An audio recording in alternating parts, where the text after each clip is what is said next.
এক গোপাল ভাঁড়ের একটা গল্প। যাদের মুখ দেখলে সারাদিন খারাপ যায় তাদের অনামুখ বলে। এবার রাজা কৃষ্ণচন্দ্র আবার অনামুখদের একদম দেখতে পারতেন না, সহ্য করতে পারতেন না। যাই হোক, তাই এবার রাজবাড়ি একদিন যাত্রা ছিল রাত্রিবেলা, তাই যাত্রা শেষ হতে অনেক প্রায় ভোর রাত্রি হয়ে গেছে।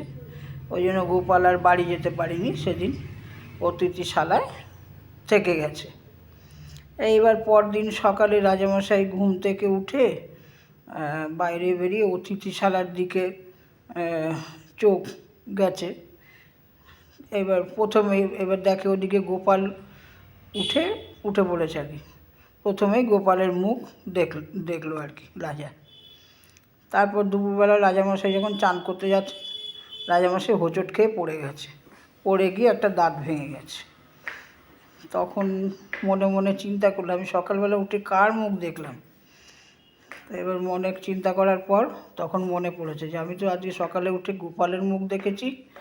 হ্যাঁ, বেটা অনামুখ। হ্যাঁ, তখন সঙ্গে সঙ্গে লোকদের কর্মরক্ষীদের ডেকে আদেশ দিল যে যাও, গোপালকে ধরে বেঁধে এনে শুলে চড়াও। বেটা অনামুখ, ওর মতন অনামুখ পৃথিবীতে নেই। তো ওরা আদেশ শোনা মাত্রই গোপালকে ধরে বেঁধে আনতে গেছে। এবার গোপাল শুনে বলে, মরতে তো আমি রাজি আছি রাজার মশাইয়ের হুকুম যখন, কিন্তু মরার আগে আমি একটু রাজার আগে তোমরা তো আমাকে শুলে চড়াবে, তার আগে আমি রাজামশাইয়ের সঙ্গে একটু দেখা করতে চাই। তবে কী করবে, অগত্যা রাজার কাছে নিয়ে গেছে। এবার রাজামশাইকে তখন মানে বিনয়ীভাবে বলছে যে রাজামশাই, আমার কি অপরাধ? তো বলছে, তুমি অনেক বড় গুরুতর অপরাধ করেছো। হ্যাঁ, আমি সকালবেলা তোমার মুখ দেখেছি, আগে দেখে আমি পড়ে গেছি, আমার একটা দাঁতও ভেঙে গেছে। তোমার মতন অনামুখ পৃথিবীতে দ্বিতীয়টা নেই। তুমি যদি বেঁচে থাকো তাহলে আরও কত লোকের সর্বনাশ হবে, তোমার মরণই ভালো। তো বলছে, রাজামশাই আপনি আমার মুখ দেখে উঠে পড়েও গেছেন, আপনার একটা দাঁতও ভেঙে গেছে, কিন্তু রাজামশাই আমিও তো উঠে আপনার মুখ আগে দেখেছি।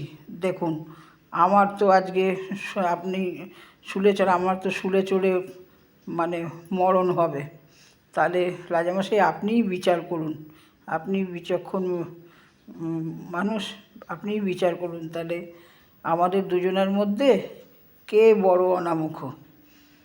এই শুনে রাজা তো সত্যি কথা মনে মনে চিন্তা করলো।